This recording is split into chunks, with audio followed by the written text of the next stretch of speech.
6.7-inch 60Hz display, USB-C, matte glass finish, 48 megapixel camera, new contour design. This is a day in the life using the iPhone 15 Plus.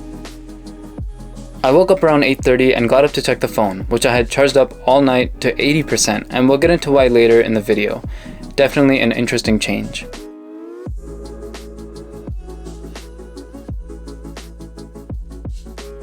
Unpopular opinion, this green pastel color looks really nice. It's not so much in your face, but it's also not a plain white. I like it. After catching up on notifications, I went to go brush my teeth, and while doing so, I was using the iPhone 15 Plus to watch an MKBHD video. I then made my way to the train station, tapped my Presto, and found a window seat on the train. Checking in on the battery, we have about 69%, so about an 11% drain in the last 2 hours, which is really good. En route to school, I had the Blade Runner theme playing over Bluetooth to my AirPods. Beautiful theme, by the way, you should definitely check it out. And finally, we've reached downtown. This is shot on the ultra-wide while walking normally. Stabilization is pretty good. Now the main lens with sensor shift stabilization, also really good.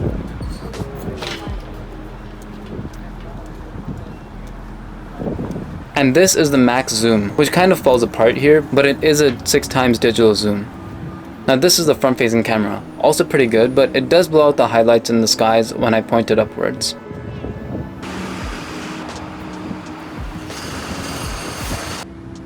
I'm using the Zira wireless MagSafe case on my iPhone 15 Plus, and it's super comfortable to hold. Buttons are nice and clicky, and it supports MagSafe charging.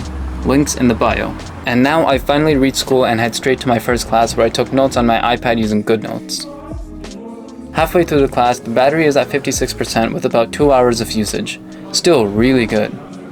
After finishing class, headed back home, and a reminder that the following sequence was shot on the iPhone 15 Plus's new cameras.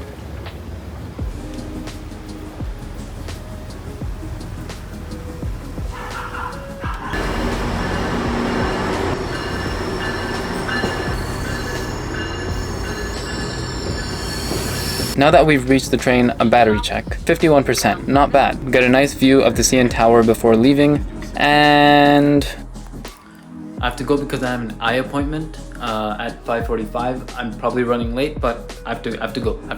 So I headed out quickly.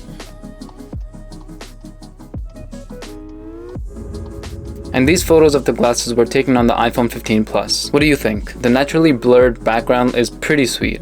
After my eye appointment, I went to a nearby park late in the evening to test out the camera in low light, and both the video and photo could use some more light to make the scene better, but to be fair, night mode was not enabled by default, which is pretty impressive. And to end the day, I played a board game called Anomia. It was pretty fun and can get pretty intense.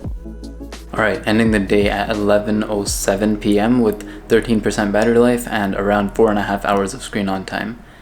I'll get more into it in a second. So that was a real day in the life using the iPhone 15 Plus as a student in Toronto, and I have this phone in this nice pastelish, green color, and it looks really good. I really like this color, and it looks a little bit muted, but I don't know, I still pretty much like it. And like I mentioned in my iPhone 15 day in the life video, which if you haven't watched, you should go to totally watch that, either before or after this video. I did get the Cosmo and Wanda colors, which I don't know, I think it looks pretty cool. Besides the colors, the iPhone 15 Plus performed really well in that day in the life, and I started the day with 80% because Apple has introduced this new software feature, and I'll get into why I said software feature and not just feature. Where you can limit the charge of the phone to 80%, which preserves the battery health to make it last longer. I mentioned this feature being one of the better ones in my S23 Ultra video, which you should watch right here, and I'll also link it down below. And it's now finally come to the iPhone. But the reason I said software feature is because it is just a software feature. You could, in theory, bring this to older iPhones like my iPhone 13 or even your iPhone 14 or iPhone 12 or something like that, and have your battery preserved that much longer. But obviously, Apple being Apple, they don't want that because they want your battery to degrade faster and for you to upgrade your phone that much faster and give them more money that much faster. So at least for now, this battery limiting feature is only available on the new iPhone 15 models, but hopefully, fingers crossed, we get to see it come to the older iPhone software as well. But yeah, as for the performance of this iPhone 15 Plus, it was really good, and it's pretty much the same as what the iPhone 15 performed, just bigger. And actually the battery life on this phone is remarkable. It's so good. I used this phone a little bit more than I did with the iPhone 15. I didn't really use the iPhone 15 as much, but this one I definitely use more.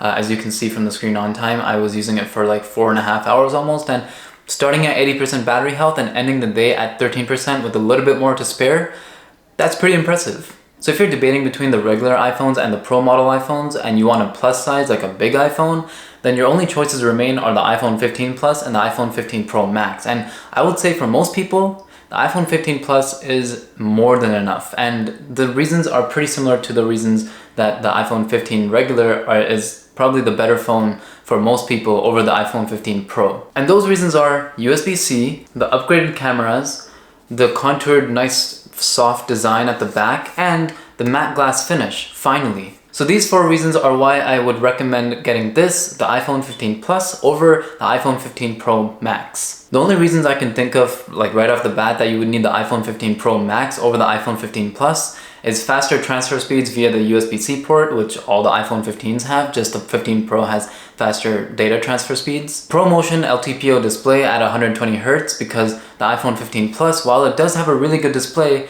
it is the same as last year, stuck at 60 Hz, which is slightly more noticeable on a bigger phone than it is on a smaller phone like the iPhone 15 or the iPhone 15 Pro, but that's one of the differences. So if you want ProMotion this year, you have to go for the Pro models, and you want to be able to play like console level games on your phone, but with this small of a display and even hooked up to like a monitor, you might as well just play on a console and like on a big TV or something. But if none of what I just said interests you, then the iPhone 15 Plus will be more than enough for you. The 48 megapixel camera is great, the design is very comfortable to hold in the hand, it feels like a case without having a case on it, which is perfect, and the display is really good.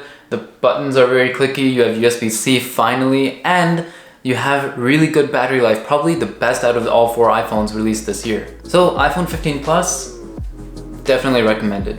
If you enjoyed this day in the life video, definitely leave a like and let me know in the comments down below what you liked or what I could improve on or what you want to see next. And subscribe so you don't miss that. And also go and watch my iPhone 15 day in the life video, where I also go over what a day in my life looks like as a student in Toronto using the iPhone 15 in pink.